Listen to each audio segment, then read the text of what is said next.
Well, I suppose one of the issues is that there's still a perception that politicians are living in a different planet or on a different planet from some of us, that their experience of life is increasingly detached from ordinary people's experience. Many of them, it's often said, don't have regular jobs but go from sort of university to policy advice to becoming MPs.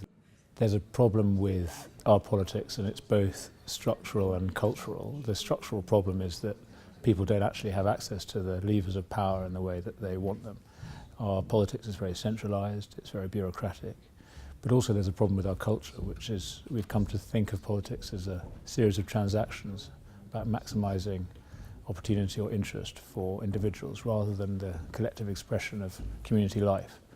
And as a result, politics leaves people cold, and as a result they look at the politicians who are in practice and in power, and they don't like what they see. First, I think we need to, we need to engage people before the political. When people say a political process, in their mind they're thinking election, but politics takes place, is an activity that should take place every day. Not electoral politics necessarily, but politics. And so what happens is that people start getting engaged, my experience here, 4 or 5 months before, 3-4 months before a campaign, council campaign at least. And the way they get engaged for the most part is door knocking, later on phone calling, Facebook, Twitter. I think politicians are very interested in engaging non-voters, particularly Jeremy Corbyn makes talking to non-voters quite a key part of his appeal. He thinks that he can re-energise people to come out to vote for the first time, or for the first time in a long time. But if you look at academic analysis of non-voters, their key characteristic is that they don't vote, and it is very difficult to engage with them, to persuade them that actually politics does make a difference. And that is a really long, hard process. It's not something you can just knock on someone's door and appear exciting and then persuade them. Sadly, there's no single problem that we can eliminate to see the great rebirth of local politics and community-led civic life. But there are a couple of prime targets, and I would say the party system is one of them.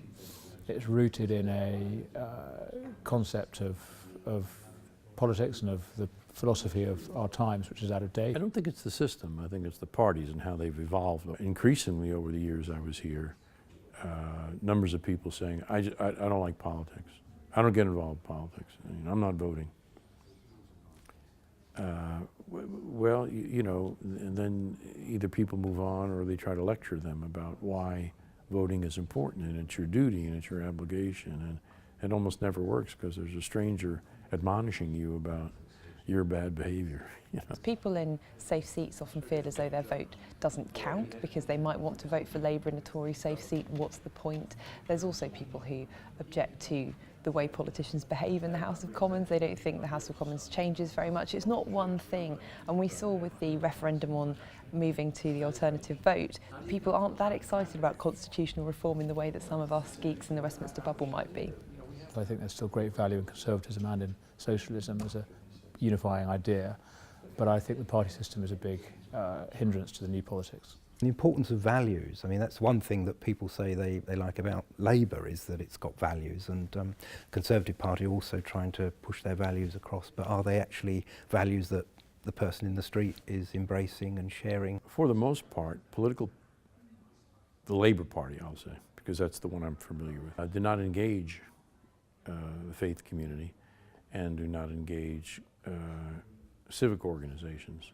If they do, if and when they do, it's to try to get them to vote for the local candidate, or if a civic association or organization is working on, or a group of activists are working on a particular issue, local issue, the local party will try to get them and say that their candidate, if the candidate is supportive of that issue, then they try to get them to go out and volunteer and door knock for that candidate.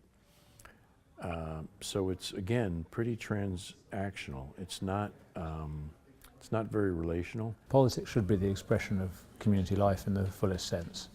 And what that should look like is local people combining and associating to achieve the change they want to see in their communities.